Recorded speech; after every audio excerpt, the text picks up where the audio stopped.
Hey everybody, it's Christine Megason. I just want to welcome you to our April gathering. Virtual style, online style, right?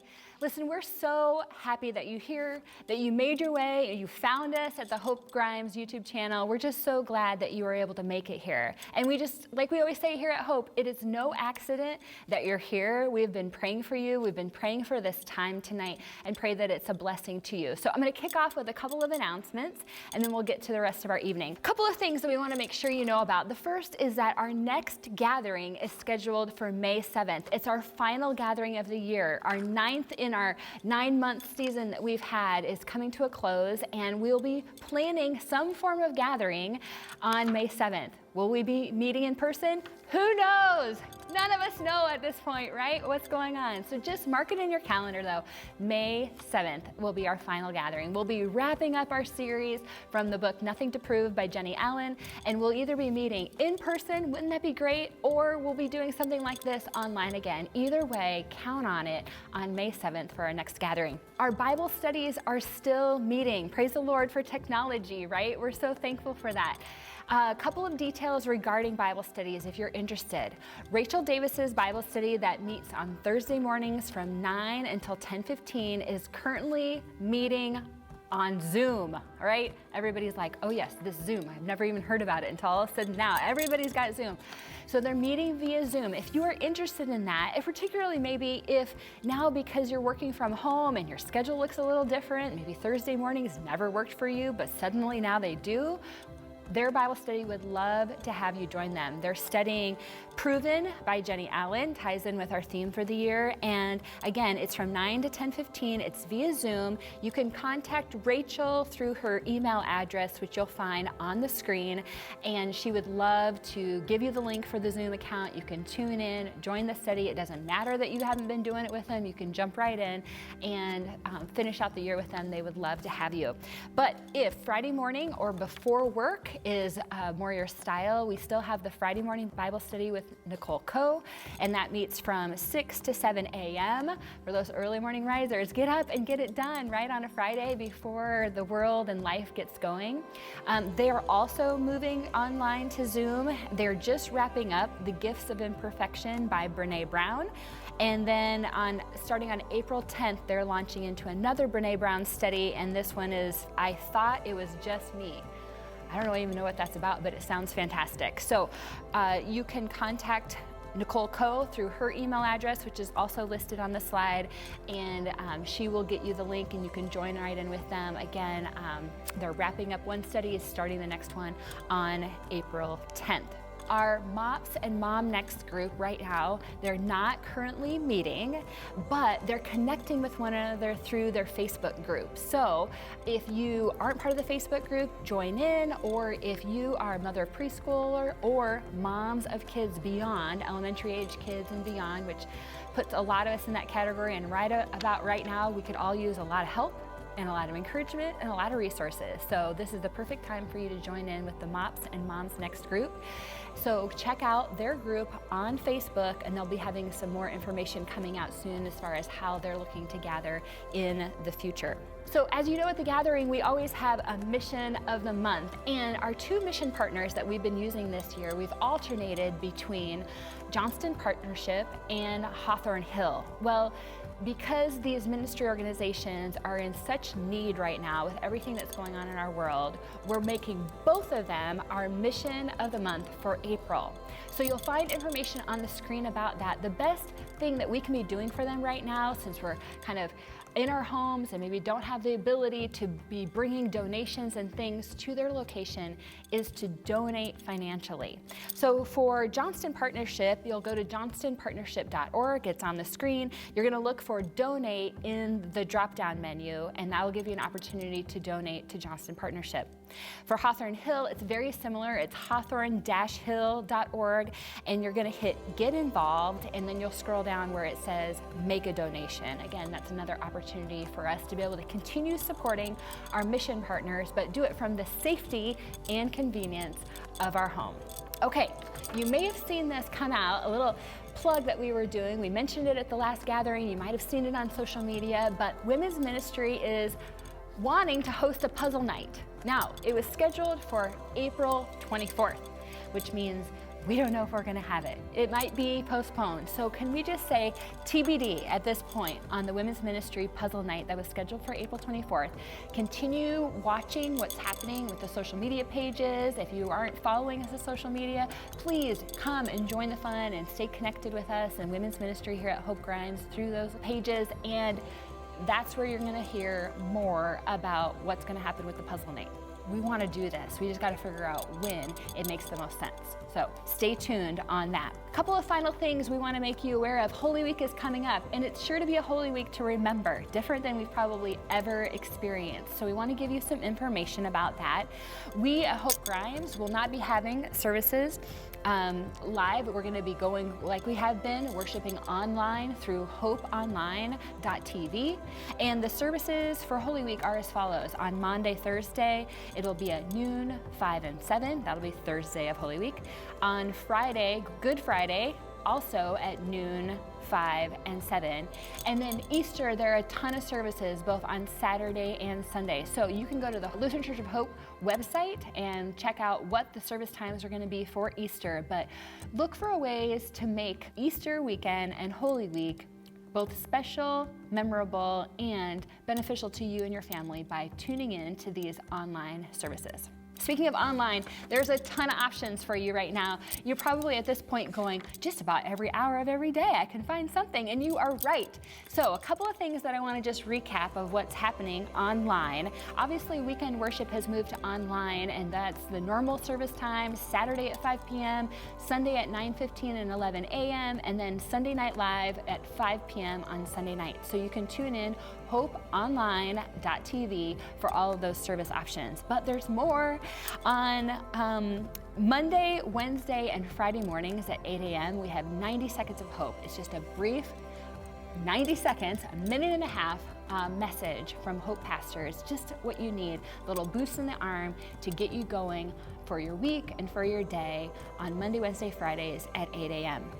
Similar to that, our Hope worship team and with a short message from one of the Hope pastors is coming to us on Tuesdays and Thursdays at both noon and 6 p.m. Wednesdays, it's all about youth on Wednesdays. So if you're looking for something for little kiddos that are at home at 9 a.m., there are kid teaching videos that are released. And then at 7 p.m., it's perfect time for those Power Life students. At 6th through 8th grade, it's our confirmation ministry. You can find that online again at 7 p.m. Followed at 7:30 is for Ignition, which is our high school ministry. And then at 8 p.m. is Kairos. You may have a college student that all of a sudden is home and you didn't expect them to be home for at least another month.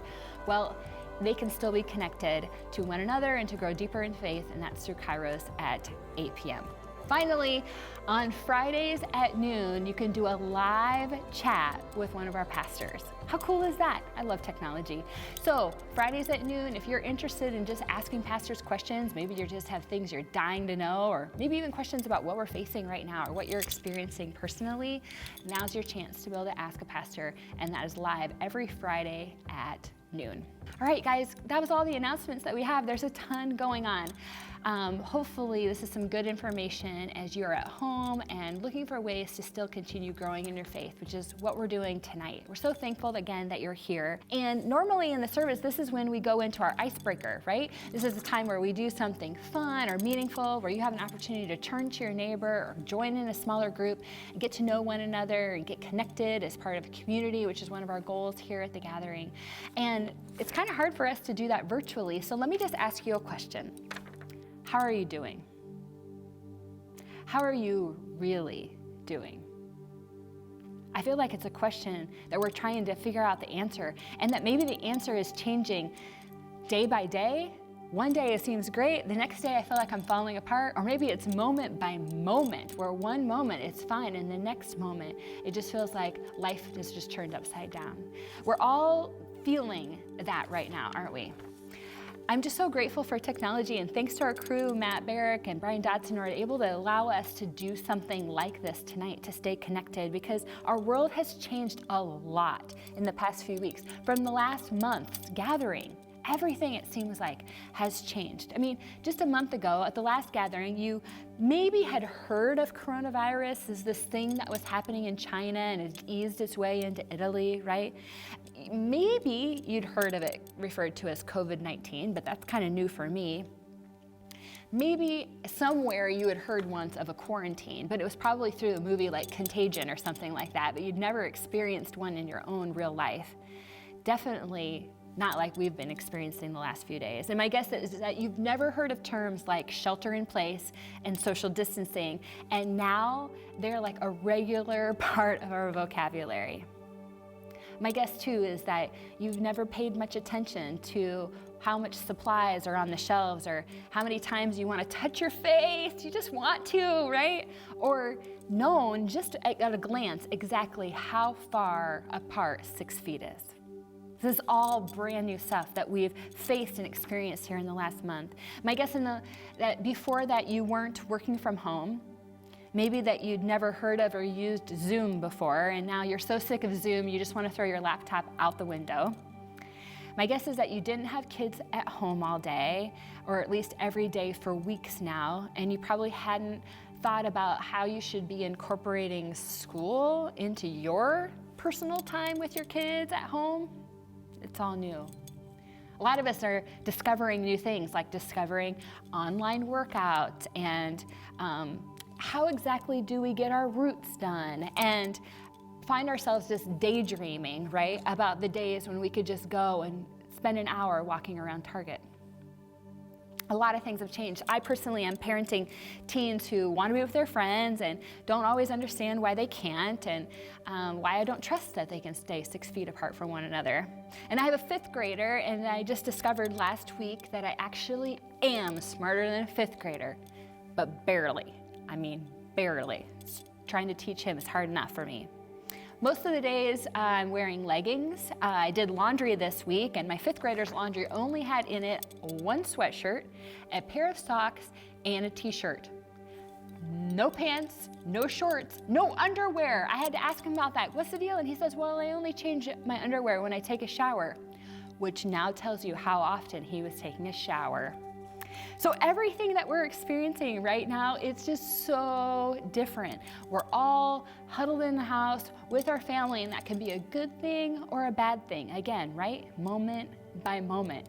My husband and I are starting to grate on each other's nerves, and it's what I've affectionately now called, we're getting into a quarantine. That's my little joke for the day. Okay, this season in particular, it's just been tough, right? And for some of you, it's been even tougher. You're trying to balance now all of a sudden working from home, maybe a spouse working from home, maybe you're on your own working from home and also trying to parent and also trying now to be a teacher. Maybe your anxiety that you normally just have to work really hard to kind of keep at bay is just rampant, and worries are just taking over your mind, and watching the news, it just feels like it's devastating for you and for your spirit. Social media, which is always can be such a good way to connect, can do that, but also right now it also just feels like this complete mess, and just comparisons and anger and everything is just everywhere. Some of you have lost jobs and you're wondering right now how you're going to pay the bills. And some of you maybe are healthcare workers, and so you're working really long hours without the resources you need. You're part of those essential workers, right? And so I just want to say to you and to all the rest of you who are out there who are considered essential workers, who, some people are just sitting around deciding like they just have all kinds of time, and they can nap, and they can binge on TV, and they can write that book that they've always wanted to write. And you're thinking, I am working 80 hours a week. Can I just say thank you? Thank you to you, especially. Thank you if you're married to an essential worker. Thank you to have a family member who's an essential worker. We would not be where we are without you. So I just want you to know right now, especially, this is why we're doing the gathering. We easily could have said, hey, no online worship. We're not going to make it happen this month. Hopefully see you next month. But we wanted to make this possible to you because we know how important it is to right now feel connected, to feel encouraged and uplifted in our faith. So we're going to make it happen virtually. And I'm so glad that we can make that happen virtually, that you know that you can come here tonight to the gathering and it can feel a little bit different, like things are a little different. We had a little different worship, right? A little different worship team, a little different Icebreaker right now. But you can guarantee that a lot of things are going to be the same.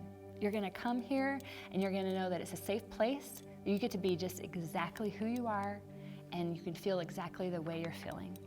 You know that it's going to have some elements that you're used to, like a hope story that we have coming up for you. Pastor Amanda Neppl is here, and so I'm so glad because we had planned to have her here with us tonight, and she was all set to give the message, and we're continuing on in our series, Nothing to Prove by Jenny Allen. She's talking about no longer ashamed and that stream of grace, and she already had her talk ready to go, and she just made some adjustments to reflect what we're going through right now. So she's so gracious that she's joined us here tonight, so we're thankful for that. And I think her topic of grace, man, we can all use that right now. I know I can use it. My guess is that you can too. Grace for ourselves, we would just cut ourselves a break. We've just never done this before. We've never been in a situation where it's not safe to leave our homes. We've never been in a situation where we're trying to balance working from home and parenting and teaching and all the many things. We've just never done this before. Our leaders have never done it. We've never done it. And so I think we need to be encouraging one another to give ourselves grace and to give each other grace. We need it right now because we're going to mess up. We're just going to mess up. We're not going to get it right. We're going to stumble. We're going to fall. We're going to have bad days. But be encouraged because God, who we love and who loves us so much, is here for us to lift us up, to encourage us, and to use things like this, a virtual online gathering, right, to encourage us in our faith. So we're so glad that you're here. And just like we do every month, we want to introduce you to one of our Hope Grimes women, and that she would share her hope story that would be an encouragement for your heart. And then it's going to be followed by Pastor Amanda Neppl bringing you our message. So I grew up here at Hope. Since I was a young kid, I've been involved in VBS, worship bands, church 2 or 3 times a week usually. And then once I graduated high school, I didn't really know where I wanted to go. So I was kind of embarrassed about that as a high school kid, not knowing what I wanted to do and going to college where all my friends were going. So I went to a community college. My sister got in a car accident the day after my grandpa passed away. These things kind of hit me pretty hard, and in a critical time of my life of not really knowing what I was doing with my life, and didn't really know how to deal with it. And I turned to drugs and parties and men to make me feel valued and to help me cope. So I tried college a couple different ways and just didn't really work out for me. So I decided that I was going to join the Army National Guard in 2012. And I thought that would solve my problems, and surely it just made them worse. So after being in the Guard for a few years, I was at home and back in Iowa, met my husband in 2014. I was pregnant within months of meeting him. We got married the same year and had a baby all in the same year. So those first few years of marriage were full of trying to break bad habits and a lot of arguing, and it was a very difficult first few years of marriage. After the birth of our second child, I had found out that my husband had had some affairs on me. I fell apart. I decided that at that time it was time for us to seek help. We were doing counseling, we were in Celebrate Recovery, we were, getting help at least 2 or 3 times a week to try and help us break our habits and change our life. And through a lot of work and prayer, God has answered our prayers, and God has definitely taught me that there is no such thing as a perfect recovery. It hasn't been easy. There have been lots of mistakes on both of our parts throughout the recovery process. But I think that it's important that we share our story, even though it's not pretty, even though it's kind of embarrassing sometimes. But through Christ, He brings that redemption and allows us to be able to share our story, and His grace is made perfect in our weakness. And, we can just find comfort in that, and knowing that if I share my story, maybe somebody out there who's going through some dark times like I've been in might be able to see the light and know that there is hope out there.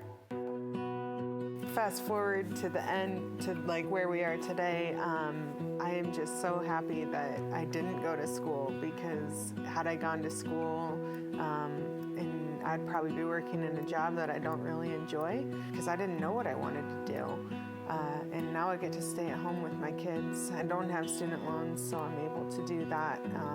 And I get to stay at home and be a mom to my children, and that's just a real blessing. I'm really thankful that God had a plan for me even when I didn't know it. My name is Gail. I am a child of God, and because of His love, I have nothing to prove. Welcome to the gathering, everyone. My name is Amanda Neppl, and I'm one of the pastors here at Lutheran Church of Hope at the West Des Moines campus.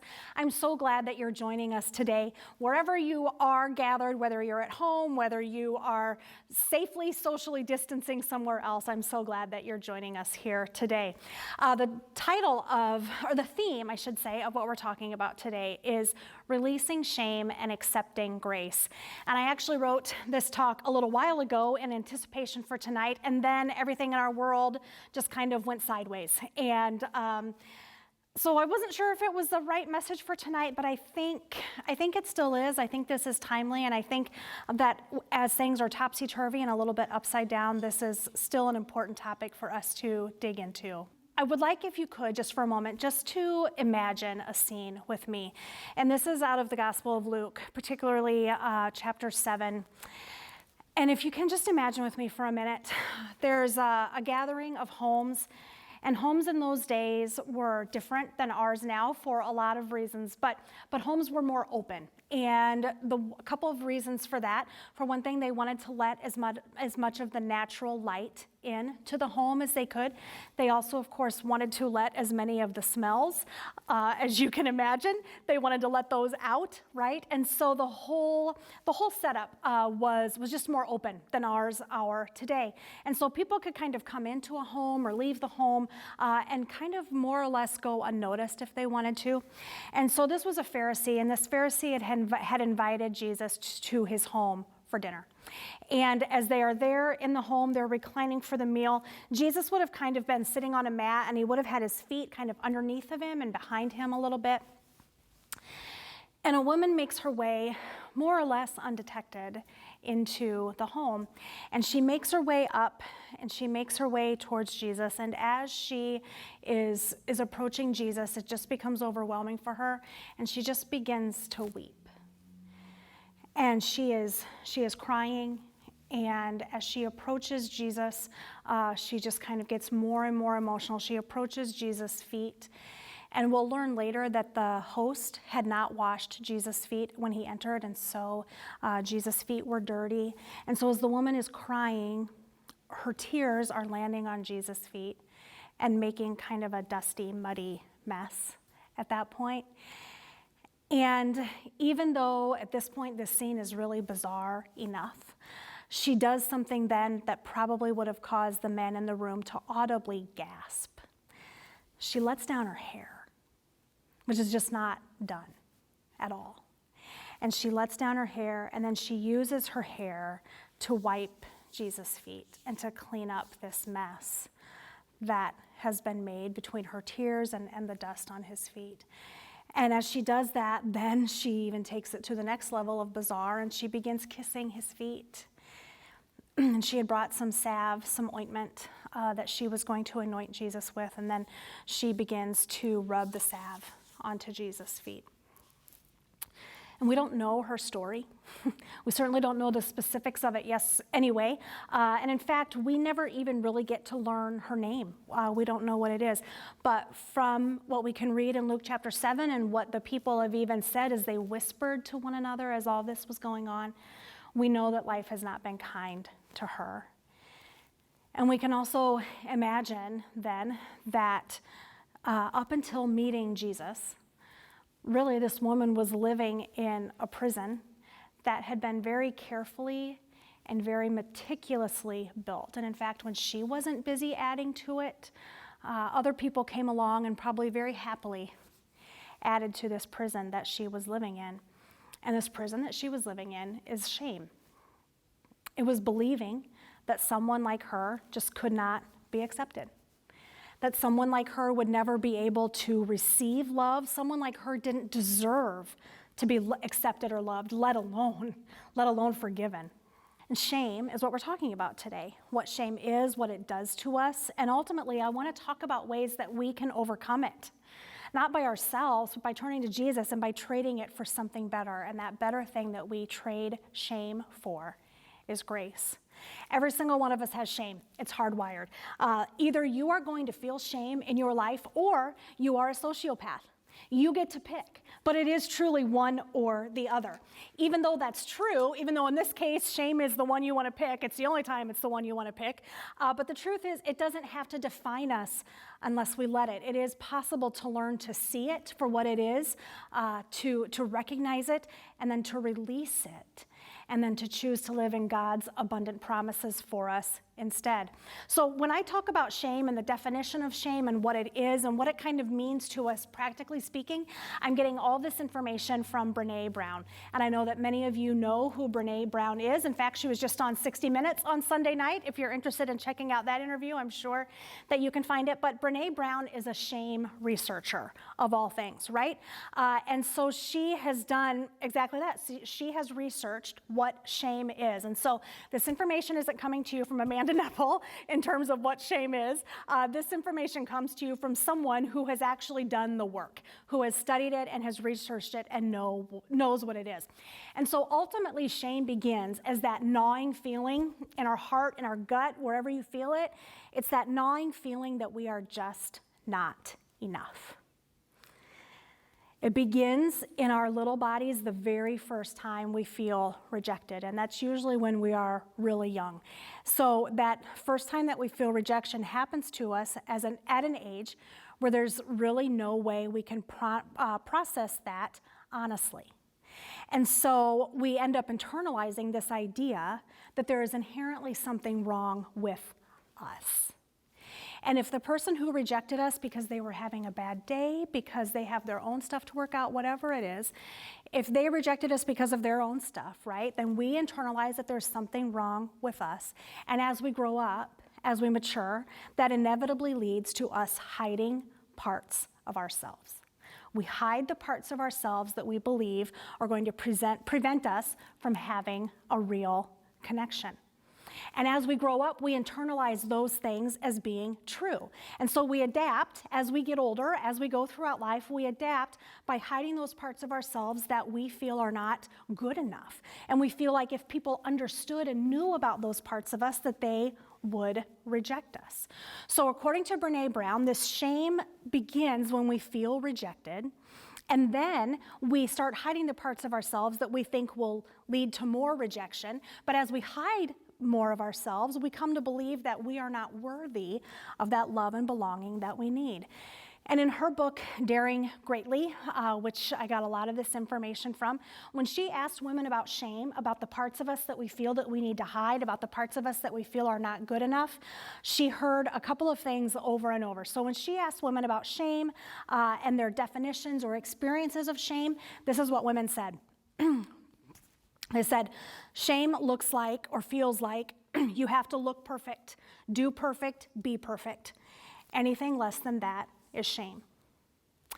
They said, shame looks and sounds like, feels like being judged by other mothers, for sure.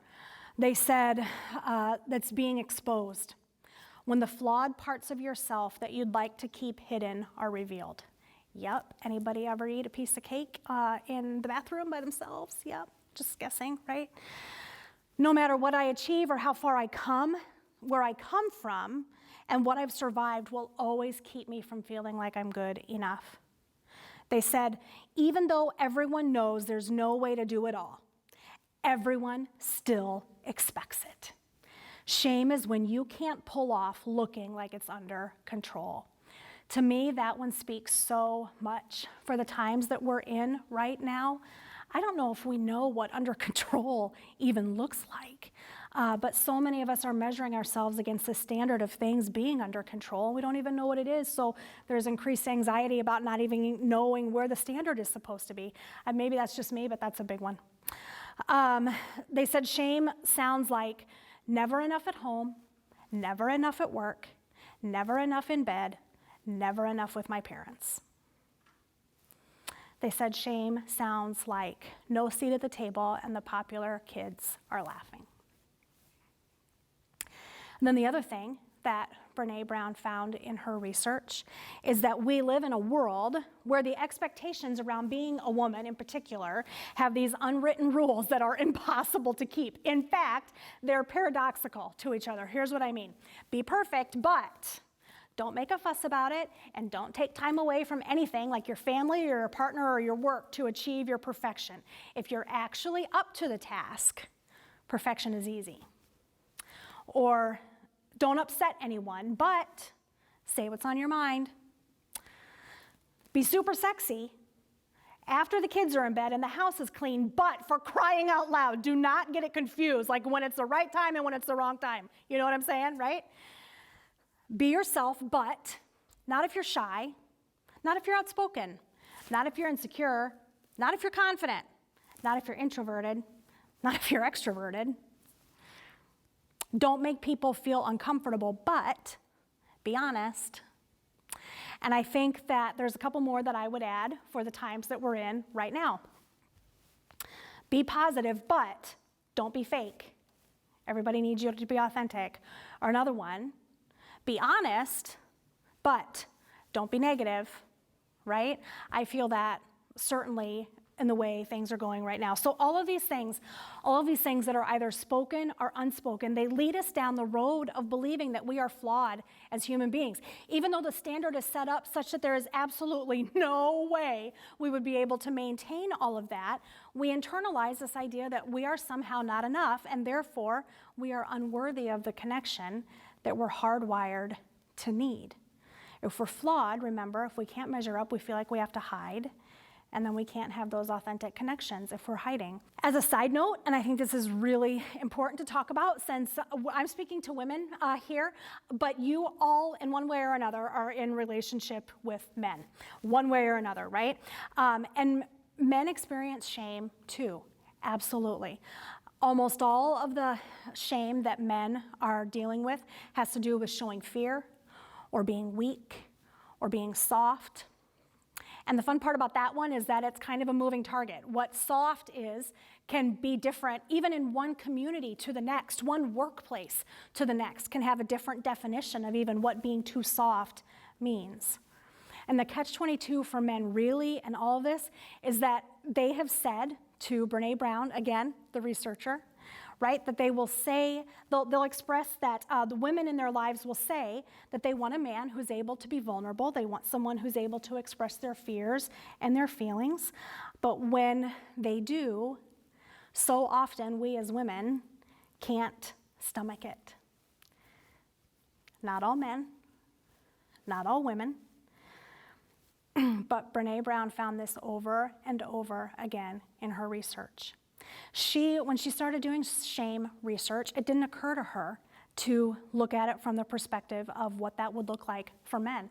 And so as she was getting started and she was going out and speaking and doing tours and all those types of things, she talked about a man who came up with his wife and his daughter. He came up with them after she had given this message. And the wife and the daughter were so just in love with Brene Brown and the things that she had said, and they told her as much, how much they appreciated everything that she had had to say. And then the wife and the daughter kind of walk away, and then the man, the husband, father, comes up to Brene and asks her what she's found about men in her shame research. And she kind of scoffed and kind of, said, I don't research men, I just research on women.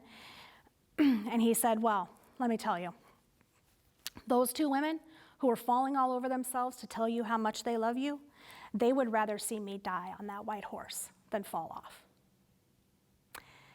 And she said she knew at that moment that she needed to start including men in her research because shame is just as real for them, for men as it is for women. It's a human condition. Remember when I said you either get to feel shame or you get to be a sociopath?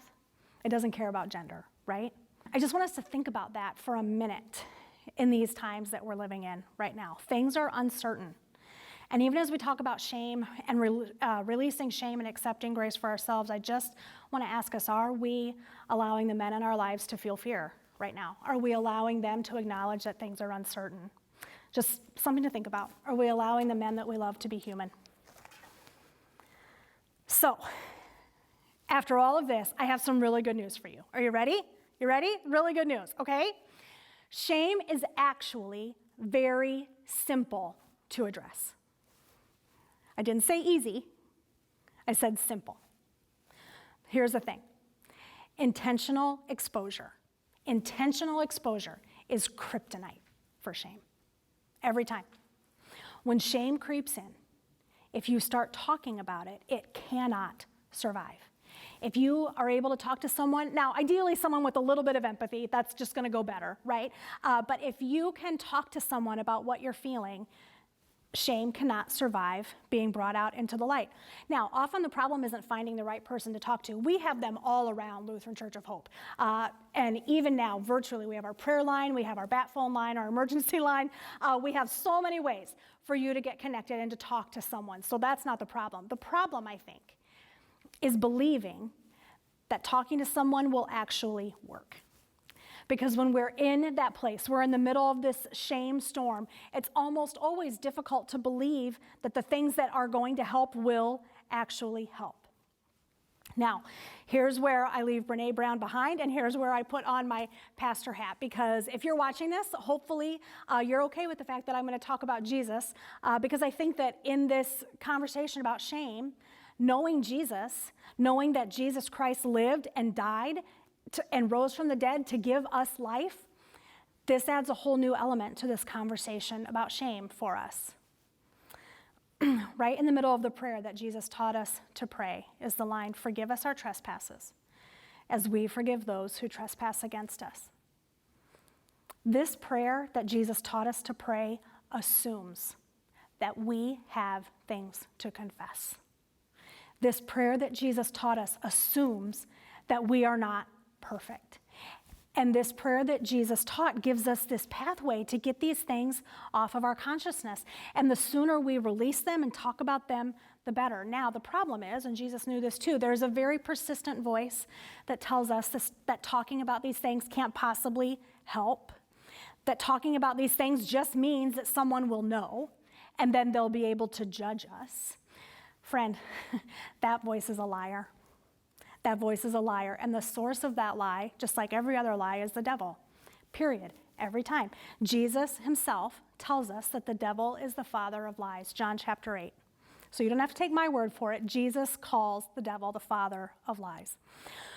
Exposing shame to the light kills it every time, but getting over the fear of what someone might think can be absolutely paralyzing. I told you it was simple.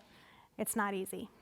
I met a woman near the end of 2019, and she came in October of 2019, and she said that when she had been praying earlier that year, like January, February, she had really felt God telling her that by 2020, she was going to be healthy.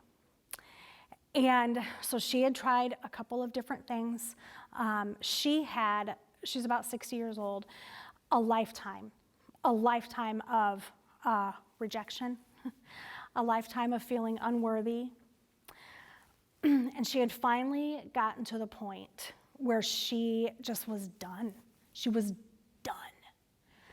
And she'd cried out to God for help, and she felt like God had said to her, "This is the year that you get healthy." So, specifically, she had felt God say to her that he was calling her to freedom in 2020. So she came to see me in October, and we talked for a little while, and if there was a couple of things that she said several times in that first meeting. The first thing that she said to me several times was that she had 2 secrets that she'd never told another living soul about. And one of the secrets was about 50 years old. The other one was about 40 years old. It happened around 10 and around 20. So she mentioned them a couple of times. She'd never told anyone. And then If she said it once, she said it 50 times while we were talking. She said, I just want to heal from all this stuff in my past. I just want to put it behind me. I don't want to have to carry this every day. Now, here's the thing, friends. This is really important to know. This woman had been going to Bible studies her entire life. She knew the answers. I guarantee you, there's a high likelihood she knows her Bible better than I know mine. This woman knows what's in the Bible. So that wasn't the issue, right? And finally she said, towards the end of our time together, she's like, okay, how do I heal from this? From 50 years of this. And I was honest with her, and this whole time I'm praying because I know what needs to happen. And I'm like, Holy Spirit, come on, we're in this together, right? This isn't me, this is you. What are we going to do here? And so when she said, how do I heal from this? I said, here's the deal. We are about to find out if you really want to get better. Because I'm here to tell you, if you want to get better, you are going to have to tell someone those 2 secrets. And the look on her face was absolute terror. I said, it doesn't have to be me, it doesn't have to be today, but I promise you, healing is not going to be possible for you as long as that stuff is stuck inside of you. So we met a month later, and we talked about all sorts of things, but we didn't ever actually talk about those 2 secrets, although she alluded to them a couple of times. And then she said, I reminded her, we are getting to the end of 2019. So if the 2020 is the year where you are experiencing, or if you're going to be healed in 2020, we need to start having some serious conversations, right? And she said, well, I want to meet again in December. And I said, that's totally great. I'm happy to make that 3rd appointment with you. However, here's the only way I'm going to do it. You need to promise that by that 3rd appointment, you will either have told someone else at least one of these secrets, or you will tell me. And if you haven't told someone and you're not willing to tell me, then just don't show up for your appointment, because that's what we have to do. And so she comes in for that appointment in December, and I had just been praying so much as that appointment got closer that she would be ready to talk about it. And and I'll be honest, I was praying for myself too, because I'm like, what if I find out that she has killed someone? Like, this is completely within the realm of possibility today, you know? And so she comes in and she tells me, and I hesitate to say that it was nothing, but friends, it was almost nothing. And she had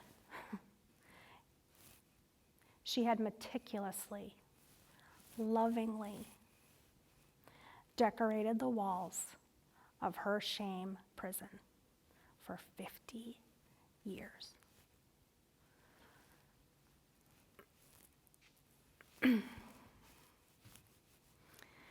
She didn't want to tell me the other secret that day, and I said, that's fine. But if you don't want to tell me, you at least need to write it down. You need to get it out of your physical body. You need to get it down on paper. And then she said, well, what if somebody sees it? I said, set it on fire. Like, do what you got to do, right? But get it out of your body. And so she did that. And then I checked in with her towards the end of December, a couple weeks later, right before the new year.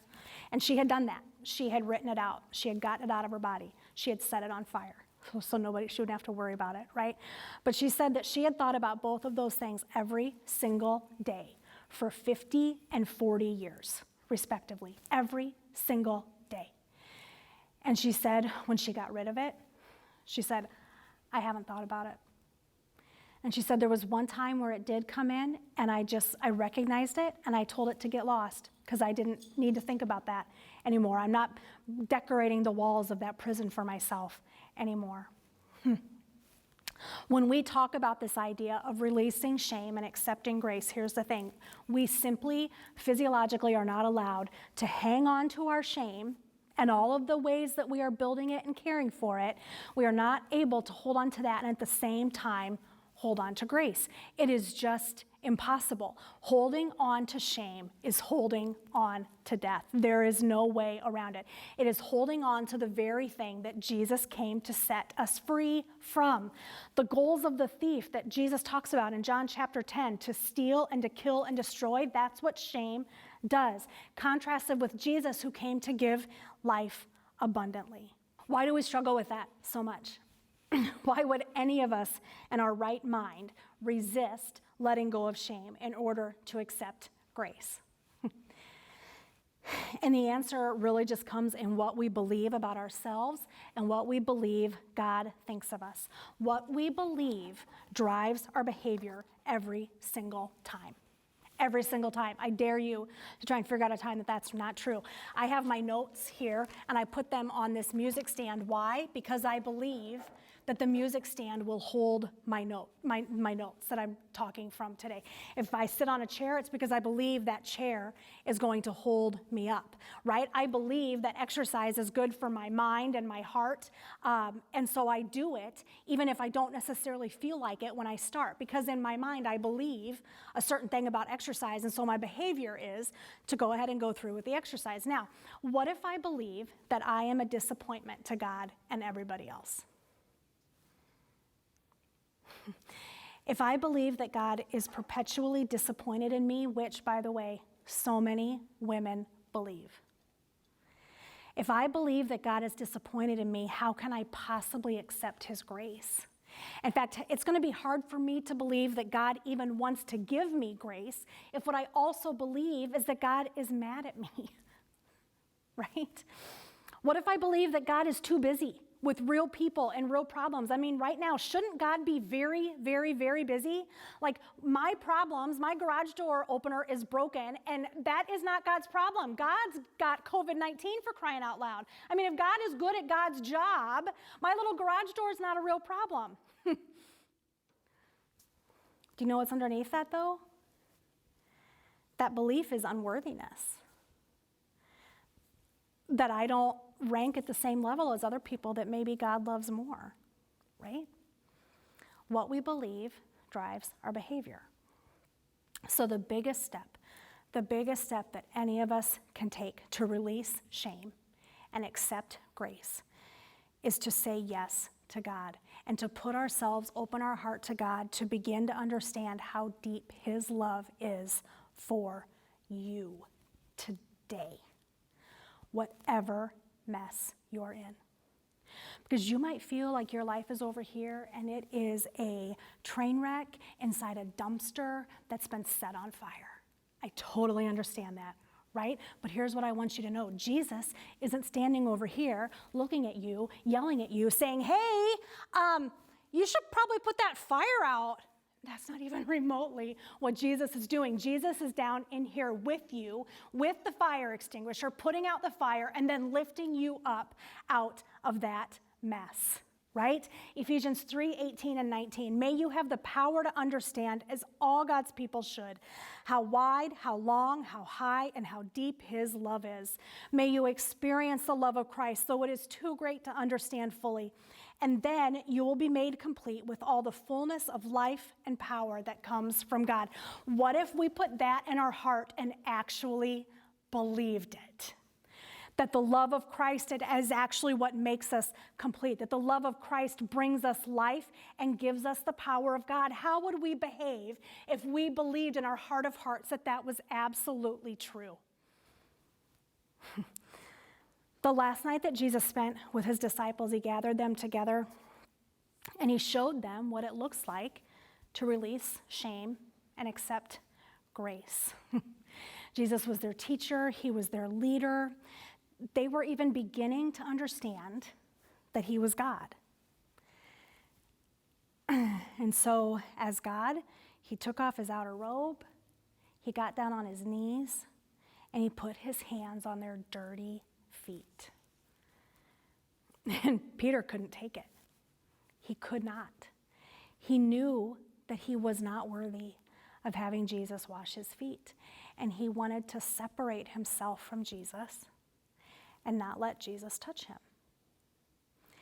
He was choosing separation to avoid facing the ways that he felt he was unworthy. But Jesus said, Peter, I have to do this. If I don't wash your feet, you have no part in my kingdom. In other words, Peter, you can't keep your shame and receive the gift that I'm freely giving to you. And how much was Peter going to need that? Because he's about to screw up big time, like epically, like in the list of top 10 screw ups. He's like number 1 on the list. In just a few hours, he is totally going to deny Jesus. And you know what? That's actually good news for us, because it's clear that even though Peter let Jesus wash his feet, he still didn't quite get it. His heart and his mind still weren't quite in it, and that's okay. Only after Peter's own actions had devastated him, right? And Jesus restored him again, that's when Peter realized how deep Jesus' grace for him really is and was. Peter knew then that if he was going to respond to Jesus, if he was going to go out and feed Jesus' sheep as Jesus had asked him to do, he understood in a new way that he would need to be connected to Jesus and not separated from him. And if we here today in 2020 are going to do what Peter did, we have to trust. We have to trust that Jesus is not surprised or scared of our story. By the time Jesus was done with Peter, what had changed was that Peter believed that Jesus had completely forgiven him. That's what had changed. And we know this because if Peter believed, after Jesus was done with him, when Jesus returned to heaven, all that, if Peter believed that he was still this dumb fisherman who had no business telling others about Jesus because of his own screw-ups, then there's no possible way that he would be credited and have done the work that he did of starting the church in Jerusalem. If he believed he was unworthy, there's no way that his behavior would have been to go to the lengths that he did to start the church in Jerusalem and to keep it going. If he believed that he was unworthy, as soon as he hit a rough patch, and there were plenty of them, he would have gone back to fishing. Which, by the way, is exactly what he had been doing when Jesus found him before he restored their relationship. What you believe drives your behavior. And so the question today is, what do you believe God thinks about you? And if the answer is anything less than he calls me his beloved daughter, then the best news I can give you today is that God is calling you to him. He's calling you to let go of the shame so that he can show you how loved and worthy you really are. So here's what we're going to do. After these messages, I know that you've been called to a response. So I want to lead you in a prayer where you're going to ask God to help you, ask God to show you some of the ways that you have been hanging on to things like shame and things that are not serving you, and to trade that for the amazing grace that God wants to give you. So I'll make it pretty clear. All you have to do is follow along and ask God to help. So let's pray. Dear God, I confess to you today the ways that I have been hiding myself from you. Maybe it's been through staying busy, maybe through putting all of my energy into my family, maybe by creating the illusion of control, maybe by holding on to anger. God, in this moment, help me to recognize the ways that I've done this, and I confess them to you now.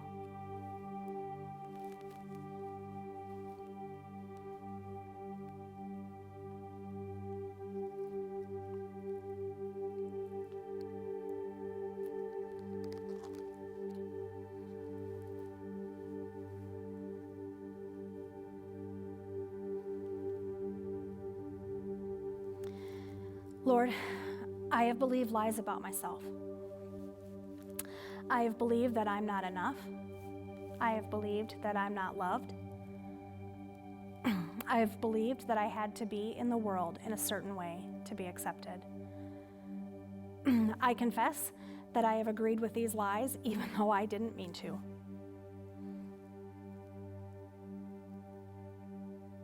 Lord, I ask you to show me the lies that I've believed about myself.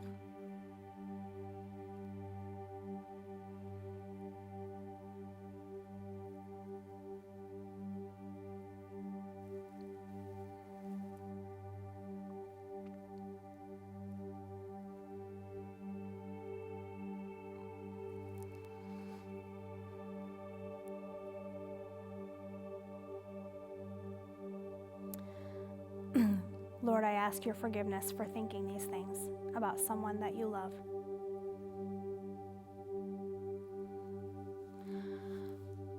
Lord, as I've handed these things over to you today, in return, I accept your grace, your mercy, and your love.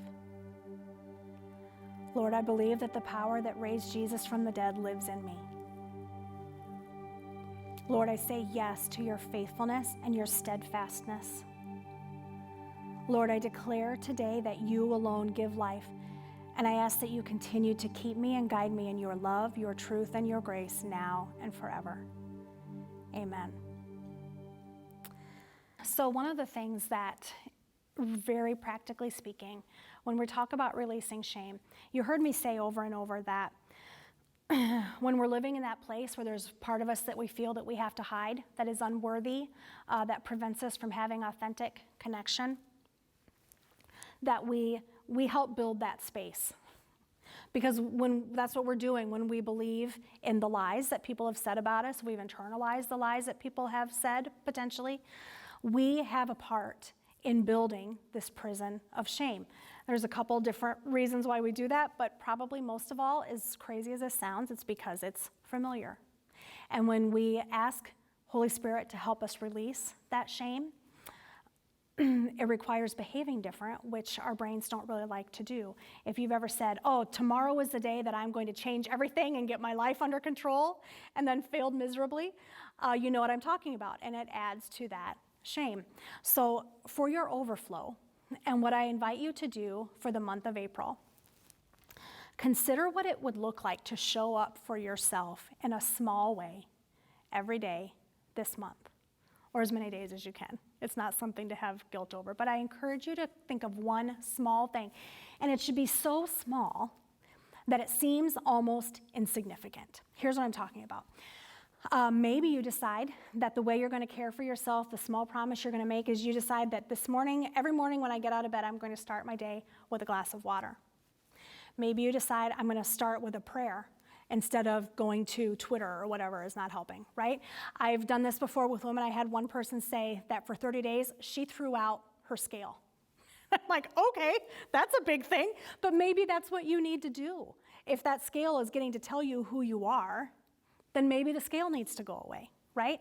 Something that I did for myself was I said for 30 days, I'm going to wash my face before I go to bed. Yes, I was disgusting before that and didn't necessarily wash my face before I went to bed, but that was the promise that I made to myself for 30 days. And what will happen as you do that, as you ask God for help to keep this promise to yourself, as you engage in it, thank God for giving you the courage to say yes to yourself today.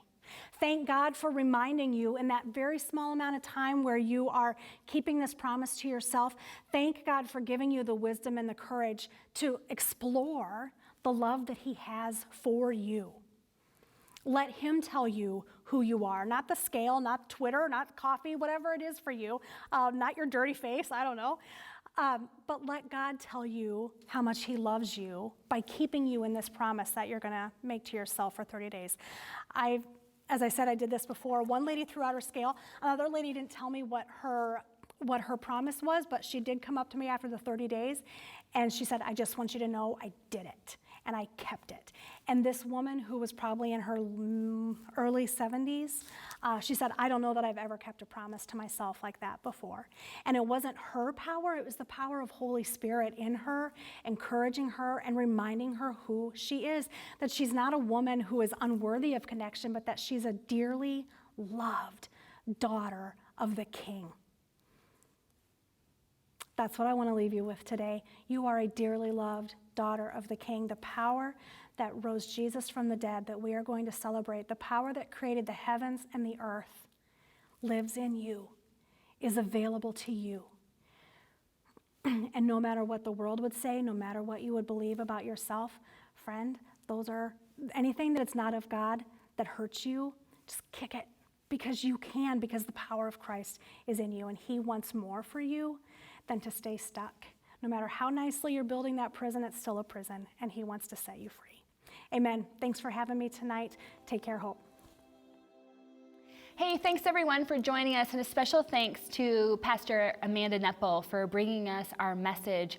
Man, wasn't that just so good? I felt like that was just balm for my soul right now.